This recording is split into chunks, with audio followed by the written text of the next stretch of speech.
Hey guys, welcome to the channel. Today I'm going to show you the best render settings for YouTube on Davinci Resolve 18. This should work for any current version of Davinci Resolve or any future versions unless they just completely overhaul everything.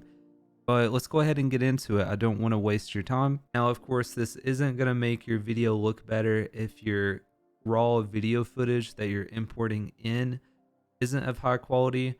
So definitely make sure that you're recording in high quality. And if you want me to make an updated video on the best settings for OBS or any other program that you can use to record, be sure to let me know and I'll be happy to make those videos. So I have about a minute long clip here or so that I recorded in my most recent video. And this is Black Ops 1 Plutonium. And I will show you the original footage first, and you can kind of tell how the quality is. So I'll play through some of it. Of course, it's going to be degraded a little bit where you're watching this through YouTube. But as you can see, the quality is pretty much spot on as if I was playing the game itself. So pretty good as far as quality goes. But when you throw it into a editing software, you don't want a file size this large. Because if we go to the details, it's using quite a bit of data, like 131,000 kilobits per second. So that's a very huge file size. And you can see here for like a, see how long is this video? For a 9-minute and 30-second video, we almost have 9 gigabytes. And this is some of the renders that I've been testing and completed. So I will go ahead and go into Davinci Resolve before we look at these and kind of explain some settings. So once you get everything done, of course, you're going to go over to deliver. And I like to use the H.265 master render settings preset. I like it over H.264 because for me, it seems to be less compressed, which means the video looks better. And it actually renders the video a lot faster from what I can tell than H.264. Now you might have different results, but H.265 is a more efficient codec, so it should look better. So you're just going to name your file and of course pick your location. So I have a R drive, which is my recording drive. And for the format, you can use either MP4 or QuickTime. Now do know if you use QuickTime, you're going to need a media player like VLC if you're on Windows, because this is an Apple codec.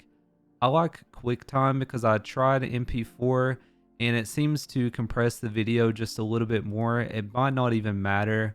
I'm not an expert on this. I just kind of went off what looks best. So I've been using QuickTime, and for the codec I use H.265. And I like to check this network optimization because I was reading about it and I'm not sure if it would help with YouTube. But what this does is this moves all the metadata of the video to the front. So it makes it easier to kind of stream it online. I'm not really sure if YouTube's affected, but I do like to turn on the network optimization. From what I've read, it will help. And for resolution, I recommend that you upload at least in 1440p or 4K. The reason why I recommend that you upload in 1440p or 4K instead of, like, let's say 1080p is because this will force YouTube to use the VP09 codec, which makes your videos look better. So I'm going to show you on my most recent video. If you right click your video and hit stats for nerds, you can see the codec that it's using. So some of them will use like, I think it's AVC or something like that. I can't remember exactly what the default codec is, but this is using VP09, which is the best codec that you can get on YouTube. And uploading in 1440p seems to force that codec. So definitely change the resolution to custom and do 2560 by 1440. Or you could even do 4K if you wanted to. Even if your video isn't 4K, it'll look better on YouTube if you do this, trust me. So I'm just going to change this back to 2560 by 1440. And frame rate is going to be the frame rate of your video. And this is where the main settings happen. It's pretty self-explanatory, but Here for automatic, you can hit best and it will give you a very large file size, but it does look pretty good. So as you can see, this one I use the best preset, and it's even larger than my raw footage. So it's not really that efficient as far as like a data rate goes. It's a very large file size. You can see here for a minute and 18 seconds, it's 1.7 gigabytes. So what I've actually recommended people is to use 50,000 kilobits per second, and I will show you why. So if we go to details, 50,000, and these look very similar to each other from what I can see.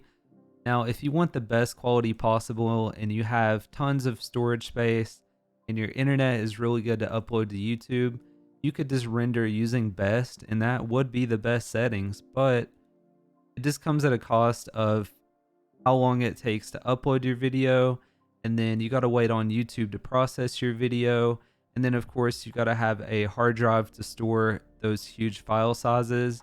And if you're someone that likes to keep your videos after you upload them instead of deleting them, then that's going to fill up extremely fast. So I recommend 50,000. You can go a little bit lower. I wouldn't go lower than like 30,000. It kind of depends on your frame rate as well, but 50,000 seems to work pretty good. I'm going to show you the test best that I have, and we'll kind of run through it.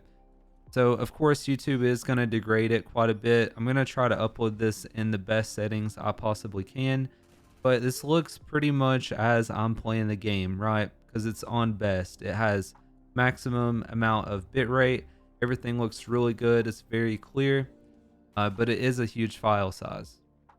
So if we look at the one that is 50K, looking at this from what I can see on my side, it looks almost identical. The only thing that I can really tell a difference in, like blur wise, is around like text. It's just slightly less clear, but as far as the gameplay goes, it's pretty spot on as far as quality to best, just from what I can see. There's like some minor things obviously, and I've uploaded both of these to YouTube, so I'm going to link them in the description below for you all to see. They're unlisted and you can see how they look once they're uploaded to YouTube. But essentially that is what I think is the best render settings, and H.265 renders very fast. So I'm just going to show you. I'll do like a test. So we'll do like test 1 video is what we'll name it, and I'll render it 50,000. Of course this clip is only like a minute and 18 seconds long, but let's add it to the render queue and hit render, and I'll just show you how fast this goes. As far as specs goes, my computer is a 10900K processor with a 3090 graphics card, so it does go quite fast regardless. But I mean, a minute long clip takes me less than a minute to render, so I think that's pretty good as far as render time. And it's finished. So if we go back and look at test1.mov and we hit properties, you can see 50,000. It's about the same file size as this one. They're identical. That's pretty much it for this video. Be sure to check the description, and you can kind of just judge on if you want to upload in best or if you want to upload in 50,000 kilobit per second bitrate. That's going to be it for this video. If I helped you out, be sure to let me know in the description. And if you have any suggestions on how to make this better, I'm all ears. Just let me know. Did this work out for you? Is there better settings that you found? I'm experimenting myself and I would like to test some other things. So if you have any suggestions, leave them below and I will be glad to test them out. That's going to be it for this video. Thanks for watching, and I will catch you guys in the next video. Have a great day. Bye-bye.